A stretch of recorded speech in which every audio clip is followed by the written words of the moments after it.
बच्चों में जितनी भी तरह की समस्याएं होती हैं, जितनी भी प्रॉब्लम्स होती हैं, ये सिर्फ 3 स्टेजेज में होती हैं।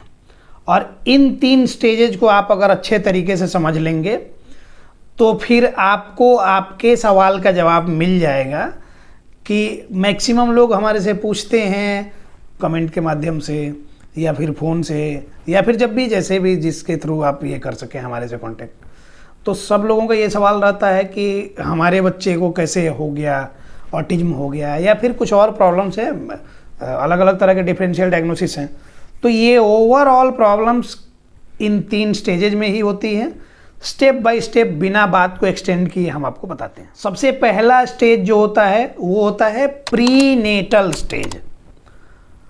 अब प्रीनेटल स्टेज क्या होता है कि ड्यूरिंग प्रेगनेंसी, मदर प्रेग्नेंट हुई, कंसीव किया प्रेगनेंसी, और जब तक डिलीवरी नहीं हो रही है तो प्रेगनेंसी कंसीव करने से डिलीवरी के पहले तक का स्टेज जो होता है ये प्रीनेटल स्टेज होता है।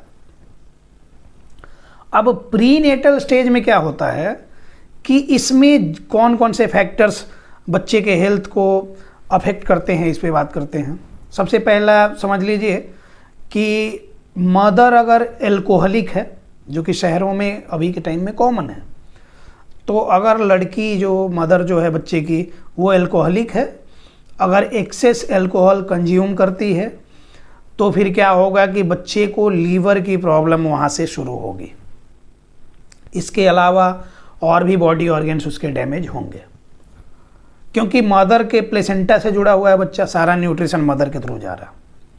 मदर अगर स्मोकर है, वो सिगरेट ज़्यादा पीती है, या फिर स्मोकर नहीं भी है, जहाँ पे कल कारखाने बड़े बड़े शहरों में जो इंडस्ट्रियल एरियाज होते हैं उधर में कल कारखानों का दूषित धुआं एनवायरनमेंट में फैला रहता है, तो ओवर क्राउडेड एरिया में रह रहे हैं आप, नॉन हाइजेनिक कंडीशन में रह रहे हैं, या चेन स्मोकर है, मदर ज़्यादा स्मोक करती है, उसकी वजह से बच्चे में लंग्स इन्फेक्शन कॉमनली मिलेगा। इसके अलावा इसके जितने प्रॉब्लम्स होती हैं वो सारी चीज़ें मिल सकती हैं। इसके अलावा अब क्या है कि चूँकि न्यूट्रिशन हर एक मदर से बच्चे को जा रहा है, 9 महीने कहा जाता है ना कि मदर पेट में पाल के जो रखती है तो अपने ब्लड से सींचती है, ब्लड से उसको सारा कुछ न्यूट्रिशन दे रही है मदर। तो क्या है ना कि वो जो खाएगी उसका असर बच्चे पे होगा, जो पिएगी उसका असर बच्चे पे होगा। मदर को अगर इन्फेक्शन लगा, जैसा कि अब सारा इम्यूनिटी मदर का तो लग गया बच्चे को बनाने में, तो मदर क्या हुई कि इन्वायरमेंटल पैथोजन के लिए प्रोन हो गई ज़्यादा। तो किसी भी तरह का इन्वायरमेंटल पैथोजन अगर अटैक करता है मदर पे, मदर ज़्यादा दिन बीमार रहती है, इसका असर बच्चे पे भी आएगा। अब एक कॉमन इन्फेक्शन की बात होती है, एक स्क्रीनिंग टेस्ट करना होता है, फर्स्ट ट्राइमेस्टर में ही करना होता है प्रेग्नेंट लेडी में, वो होता है टॉर्च इन्फेक्शन। टॉर्च इन्फेक्शन बहुत सारे लोगों ने सुना होगा, बहुत सारे लोगों ने नहीं सुना होगा। ऑटिज्म का केस जब आप लेके जाएंगे किसी डॉक्टर के पास तो आपको एक सबसे कॉमन टेस्ट लिखा जाता है टॉर्च इन्फेक्शन का टेस्ट। अब उस टाइम में फर्स्ट ट्राइमेस्टर में आपको इन्फेक्शन था या नहीं था से मतलब नहीं है, एक टॉर्च स्क्रीनिंग टेस्ट हो जाना चाहिए था कि मदर इन्फेक्टेड तो नहीं है। तो अब क्या हुआ कि जब डिलीवरी हो गई, बच्चे में आ गया प्रॉब्लम, कुछ ऑटिज्म या सेंसरी प्रोसेसिंग डिसऑर्डर, ADHD, किसी भी तरह का कुछ दिखा, तो एक मतलब कि जानने के लिए वो टेस्ट करा लेना होता है। उसको ज़्यादा कुछ ये किया नहीं जा सकता है, वो बाद में क्योर किया नहीं जा सकता है, लेकिन उसको करा लिया जाता है। तो टॉर्च को हम थोड़ा डिफाइन कर दें। T4 होता है टॉक्सोप्लाज्मोसिस, इसके अलावा O4 other agents, R4 rubella virus होता है, और C4 साइटोमेगालो वायरस होता है, H4 हर्पेस सिम्प्लेक्स होता है। ये आपके इन्वायरमेंट में ये पैथोजन ऑलरेडी प्रेजेंट हैं। और मदर क्या हुआ कि जब वो इम्यूनिटी उसकी वीक हुई तो इन्वायरमेंटल पैथोजन जो है उसके लिए प्रोन हुई, तो उधर से वो इन्फेक्शन उस पर अटैक कर सकता है, वो इन्फेक्टेड हुई, वो इन्फेक्शन बच्चे को जा सकता है। और तब इस जो अगर बच्चा इन्फेक्टेड हो गया और स्क्रीनिंग टेस्ट से पता नहीं चल पाया, वहाँ कुछ उसका उपाय नहीं किया गया, मैनेजमेंट नहीं किया गया, तो जो बच्चा डिलीवर होगा उस टाइम में देखेंगे कि बहुत केसेस में माइक्रोसिफेली मिलता है। शरीर के हिसाब से सिर बहुत छोटा होगा, कई बार शरीर के हिसाब से सिर बहुत बड़ा, वो हो गया कि आपका मैक्रोसिफेली की बात करते हैं। इसके बाद से स्प्लेनोमीगैली होता है, एक टर्म होता है, स्प्लीन का साइज बढ़ जाना। एक होता है हिपैटोमीगैली, लीवर का साइज बढ़ जाना। इसके अलावा क्या होता है कि कुछ समय बाद आपको दिखेगा कि बच्चे में माइलस्टोन्स भी डिले हो रहे हैं। वो अगर फिजिकली सही भी जा रहा है तो न्यूरोलॉजिकल माइलस्टोन्स उसमें डिले मिलेंगे आपको। इस तरह के और भी बहुत सारे सिम्टम्स हैं, हम शॉर्ट में समझा रहे हैं आपको।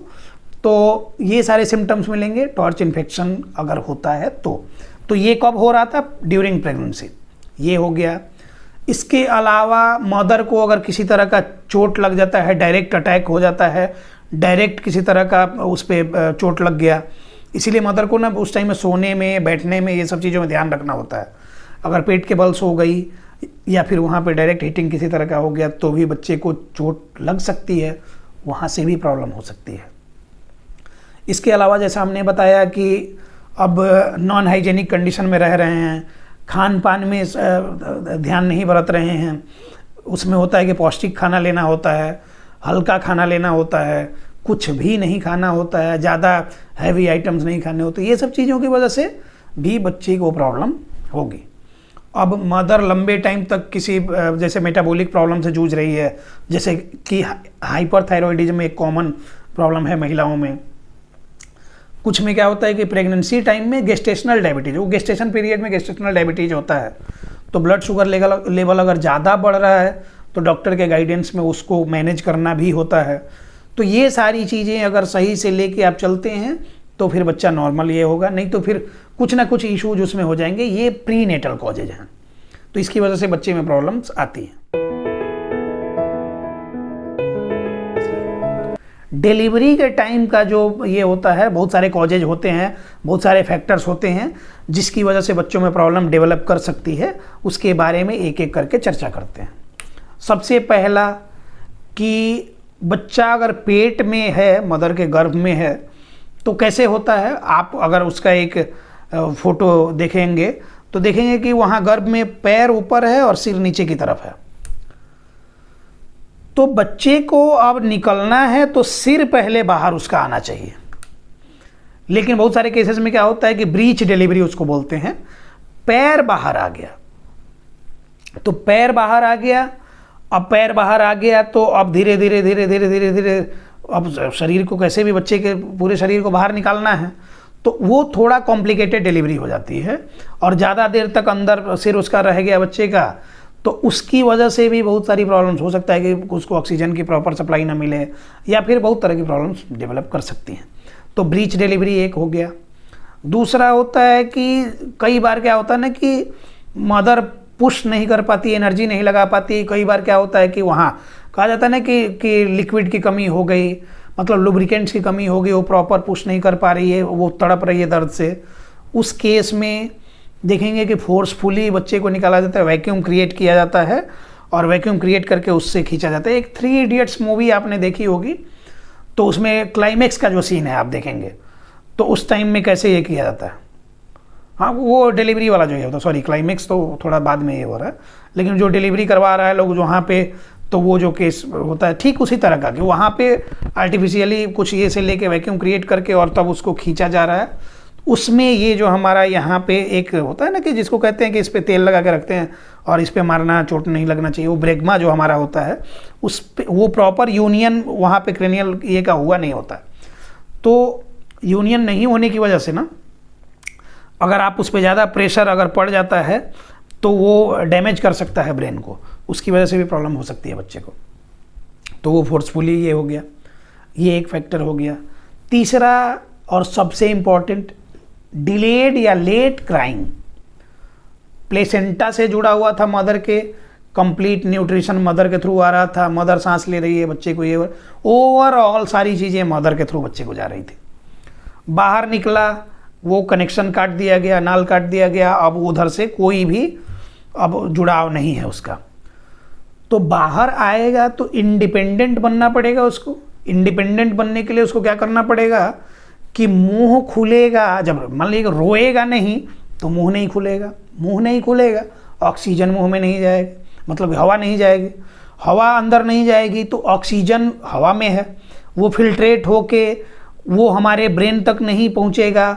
और कैसे क्या होता है कि 1 मिनट तक अगर आप अपने मुंह को नाक को बंद करके रख दें, कैसे सफोकेशन होने लगता है, तो वो हाइपॉक्सिया का कंडीशन डेवलप करता है। हाइपॉक्सिया मतलब कि ऑक्सीजन की कमी, और ब्लड में ऑक्सीजन की कमी हो जाएगी क्योंकि ब्लड में ऑक्सीजन घुल के HbO2 हमारे ब्रेन को जाता है, तो ब्लड में ऑक्सीजन की कमी हो गई तो वो हाइपॉक्सिक इस्चेमिया का कंडीशन डेवलप कर गया, अगर लंबे समय तक बच्चा रोया नहीं तो फिर उतने देर में क्या होगा ना कि ऑक्सीजन की कमी की वजह से ब्रेन सेल हमारे सेरिब्रम में कहीं ना कहीं कुछ डैमेज हो जाएगा, जिससे कि सेरिब्रल पाल्सी कॉमनली मिलता है। इसके अलावा आपको सेरिब्रल, आप जब इस्चेमिक कंडीशन था तो इस्चेमिक हाइपॉक्सिया था तो आप सेरिब्रल एट्रोफी भी मिलता है उस कंडीशन में। बहुत सारे बच्चे हमारे पास हैं सेरिब्रल एट्रोफी के, कि मतलब कि कुछ पर्टिकुलर रीजन उसका क्या होगा कि वो डैमेज हो गया, और इसको नॉन प्रोग्रेसिव लीजन बोलते हैं, कि उससे ज़्यादा प्रॉब्लम बढ़ेगी नहीं, लेकिन जो हो गया उसको आप सिम्टोमेटिक मैनेजमेंट कर सकते हैं, आप उसको ठीक नहीं कर सकते हैं। तो नहीं रोने की वजह से इतना तक उसका दुष्प्रभाव हो सकता है, इतना अफेक्ट कर सकता है। इसलिए गाँवों में इस साइंटिफिक रीजन को नहीं जानते हुए भी महिलाएं क्या करती हैं कि बच्चा हुआ अगर रोया नहीं तो उसको सबसे पहले क्या करते हैं, नीचे को कोई पकड़ लेगा, उल्टा लटकाया जाएगा, जैसे गर्भ में था नेचुरली, जैसे भगवान ने बनाया था वैसे करके उसको पीछे उसके बट पे ऐसे थप्पड़ से मारा जाता है, चीटी काटा जाता है, कैसे भी उसको सेंस हो वो रोए, और रोने लगेगा, उल्टा लटका हुआ तो सांस जल्दी चलेगी, तो फिर उससे क्या होगा कि ब्रीदिंग पैटर्न ये होगा, ऑक्सीजन का सप्लाई पूरे बॉडी में प्रॉपर होगा। अगर आपका बच्चा आधे घंटे तक नहीं रोकेगा, देखेंगे कि आप पूरे बॉडी में ब्लूइश कलर पूरा ये हो गया, साइनोसिस का कंडीशन डेवलप कर जाएगा। तो ये इस हद तक अफेक्ट कर सकता है। इसके अलावा बहुत सारे केसेस में जब हम केस हिस्ट्री लेते हैं तो पता चलता है बर्थ हिस्ट्री के टाइम में कि बच्चे को जॉन्डिस था, सीवियर जॉन्डिस था। तो सीवियर जॉन्डिस था और लोकल में डॉक्टर को नहीं समझ आया, उसने उसके पास मैनेजमेंट का कुछ ये नहीं था, उसने आपको कह दिया कि नहीं ठीक है ले जाइए, धूप दिखाइए, इसी से ये हो जाएगा, लेकिन उससे मैनेज नहीं हुआ, बाद में प्रॉब्लम्स उसकी बढ़ गई, अनकॉन्शियस सा होने लगा, फिर हॉस्पिटल में एडमिट करना पड़ा, 10-15-20 दिन उसको रखना पड़ा। तो फिर उससे क्या होगा कि डेवलपमेंटल माइलस्टोन्स तो डिले होंगे ही होंगे। तो अब जॉन्डिस जब होता है जन्म के टाइम में जनरली चेक कर लेना चाहिए कि अगर जॉन्डिस है तो बच्चे को फोटोथेरेपी का सुविधा वहाँ पे होता है, तो फोटोथेरेपी उसको दिया जाता है, लाइट की थेरेपी होती है, यूवी रेज से थेरेपी दी जाती है। तो वो जन्म के टाइम में क्या होता है, कई बार बच्चों में हाइपोग्लाइसेमिया का कंडीशन मिलेगा कि उनका ब्लड शुगर लेवल अचानक से डाउन हो जाएगा, तो उसको मैनेज करना। तो ओवरऑल थॉरोली सारा कुछ चेकअप करके जब बच्चा पूरी तरह से नॉर्मल लगे तब ही घर पे लेके जाना चाहिए, नहीं तो फिर कुछ ना कुछ प्रॉब्लम्स हो सकती हैं। और जैसे हमने कहा कि जन्म के टाइम में कॉमनली आता है ये कि बच्चा जन्म लिया और उसको ये किया गया, अभी लेटा रहे थे, कहीं रख रहे थे, गिर गया, चोट लग गया सिर में, इस तरह की भी कुछ प्रॉब्लम होती है। तो इसकी वजह से भी डेवलपमेंटल माइलस्टोन डिले हो सकते हैं, बच्चों में मल्टीपल प्रॉब्लम्स डेवलप कर सकती हैं। तो ये था हमारा ओवरऑल, हम ओवरऑल की बात कर रहे हैं, अभी इसमें स्टेप बाय स्टेप बहुत लंबा वीडियो हो जाएगा, इसलिए हम उतना लंबा नहीं करना चाह रहे। तो ये था ओवरऑल हमारा पेरीनेटल स्टेज में ये इश्यूज डेवलप करते हैं, ये कारण, ये फैक्टर्स हो सकते हैं। पोस्टनेटल कि जब बच्चे का क्या होता है कि नियोनेटल स्टेज है और वो बढ़ रहा है, 1-1.5 साल का हो गया, 2 साल का हो गया, इसके बाद कोई प्रॉब्लम आ रही है, तो ये सारा पोस्टनेटल कंडीशन में आता है। एग्जाम्पल के लिए एक बात समझिए, एक बच्चा हमारे पास आता था साकेत नाम का, 3 साल का था। दीपावली के दिन द्वार पे, अब दरवाजे पे क्या होता है, गांव में पूरा बड़ा सा द्वार होता है, वहाँ पे वो अपने कैंपस में या द्वार पे जहाँ भी पटाखा बच्चे छोड़ रहे थे, पटाखा जला रहे थे। 3 साल का बच्चा है, एंजॉय करेगा, वो जो आपको जो भी छुरछुरी फुलझड़ी दिखेगा तो एक्साइटेड होगा, एक्साइटमेंट में खेलेगा, खुश होगा। अचानक उसके सामने कोई पटाखा जो बम वम कुछ जला और उसकी आवाज़ से वो डर गया, डर के चिल्लाया, कान बंद किया और थोड़ी देर में बेहोश होकर गिर गया, अनकॉन्शियस हो गया। दौड़ के डॉक्टर के पास लेके गया लोग, तो बताया कि इसको सीजर आया हुआ, मुंह से कुछ उसको झाग वाग भी आने लगा था, सीजर आया। अब सीजर जब आया बच्चे को एक बार, तो फिर उसके लिए डॉक्टर ने कुछ दवा दी और बोला कि इसको ये दीजिएगा, और फिर अगर फिर से आए तो ज़रूर आके मिलिएगा। वो दवा दिए, फिर उसके बाद कुछ समय बाद फिर से सीजर आया। मिर्गी का दौरा, जो लोग सीजर नहीं समझ रहे हैं, मिर्गी का दौरा फिर आया, फिर आया, फिर आया। फ्रीक्वेंसी उसकी बढ़ते गई, दवाएं चलते गई और फ्रीक्वेंसी बढ़ते गई, बढ़ते गई, बढ़ते गई। 6 साल के स्टेज में, 6 साल की एज में वो मेरे पास आया, और फिर उसके बाद तब तक बच्चे में ग्लोबल डेवलपमेंटल डिले, मतलब कि फिजिकल एंड न्यूरोलॉजिकल दोनों माइलस्टोन्स डिले हो चुके थे, मतलब कि ओवरऑल उसका डेवलपमेंट ही रुक गया। इंटेलेक्चुअल डिसेबिलिटी का केस है वो, मतलब कि ग्लोबल डेवलपमेंटल डिले है, फिजिकल माइलस्टोन भी प्रॉपर डेवलप नहीं कर रहा है, न्यूरोलॉजिकल माइलस्टोन भी डेवलप नहीं कर रहा है, बौद्धिक क्षमता की कमी है, आईक्यू काफ़ी लो, मतलब इंटेलेक्चुअल डिसेबिलिटी है उसको।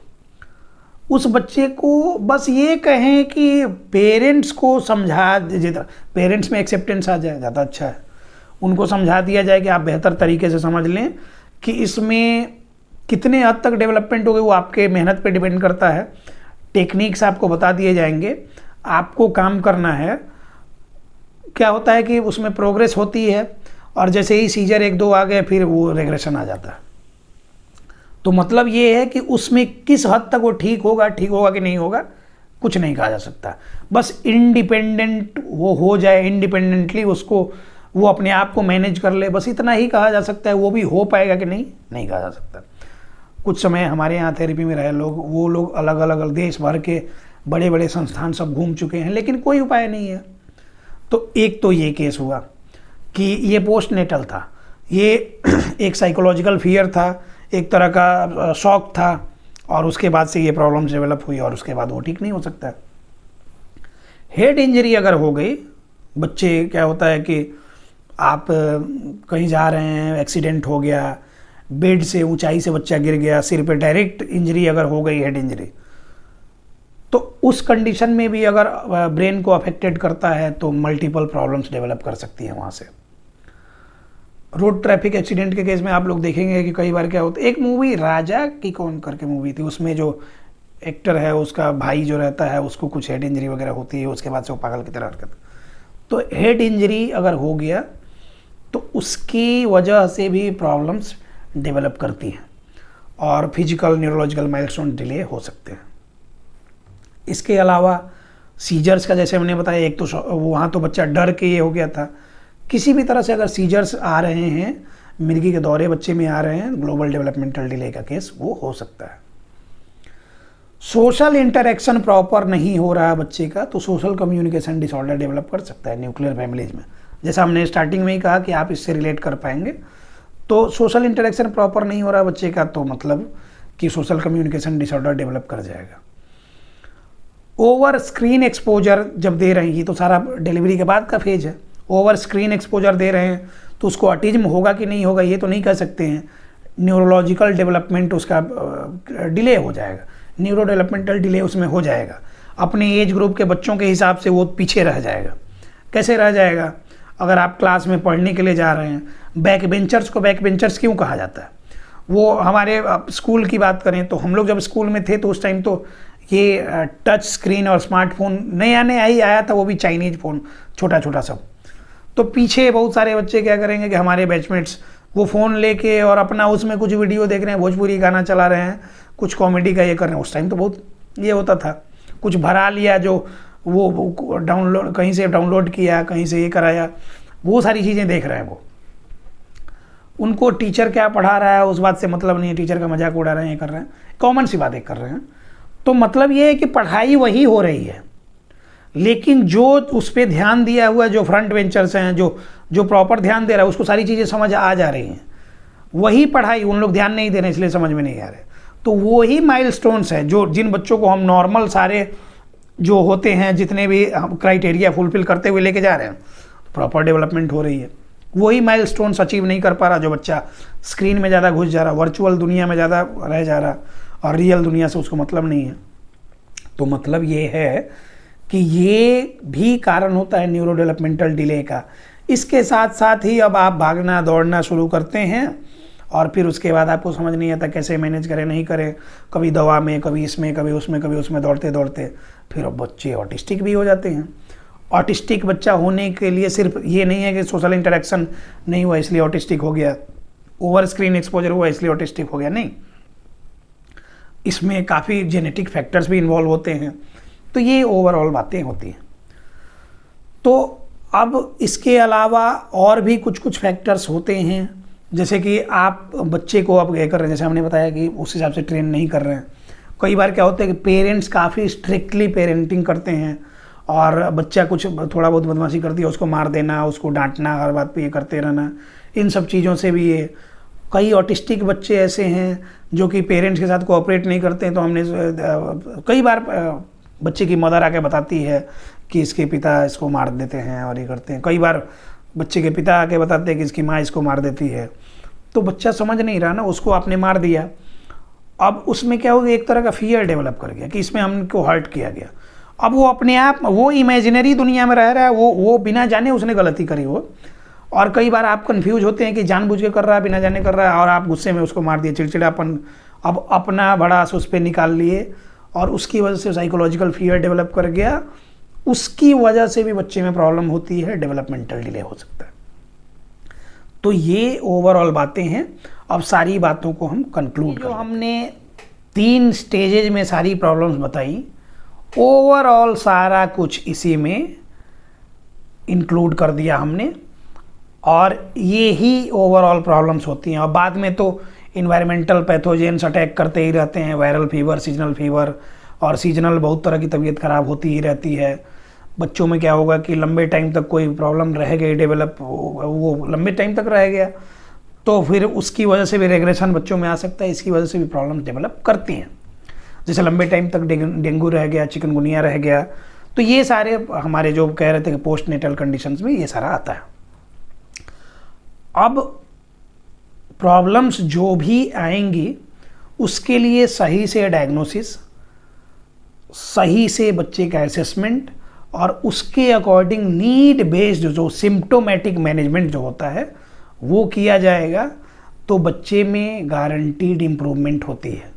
अब आपको समझना है कि बच्चे की जो प्रॉब्लम है उसके अकॉर्डिंग सही डॉक्टर, सही थेरेपिस्ट के पास जाएं और उनके प्रॉपर सुपरविजन में आगे प्रोसीड करें। अगर आपका बच्चा ऑटिस्टिक है, उसको डेवलपमेंटल डिले है, उसको सेरिब्रल पाल्सी है, उसको ग्लोबल डेवलपमेंटल डिले है, उसको डाउन सिंड्रोम है, इंटेलेक्चुअल डिसेबिलिटी है, डिसलेक्सिया है, सेंसरी प्रोसेसिंग डिसऑर्डर है, ADHD है, ओवरऑल जितनी भी प्रॉब्लम्स बच्चों में हैं उसको, जैसे कि फिजिकल माइलस्टोन डिले हैं, चलने फिरने में प्रॉब्लम हो रही है, लार गिर रहा है, बैलेंसिंग कोऑर्डिनेशन की प्रॉब्लम, ओवरऑल जो भी प्रॉब्लम्स हैं, आप अगर चाहते हैं अपने बच्चे के थेरेपिस्ट खुद बनना, बच्चे को घर पे मैनेज करना, तो आप हमारे साथ जुड़ सकते हैं ऑनलाइन के माध्यम से, या फिर पटना बिहार में हमारा सेंटर है, आप यहाँ विजिट करना चाहते हैं तो आप मैनेजमेंट का नंबर दिया है, इनसे अपॉइंटमेंट लेके आप यहाँ भी आ सकते हैं, डायरेक्टली मेरे से मिल सकते हैं, बच्चे का डायग्नोसिस असेसमेंट करा सकते हैं और पहले महीने से ये इम्प्रूवमेंट होगी। इतना हम आपको भी ट्रेन करते हैं और उसी एक्सपर्टीज़ के साथ बच्चे के ऊपर वर्क करते हैं और बच्चे में इम्प्रूवमेंट होती है। धन्यवाद।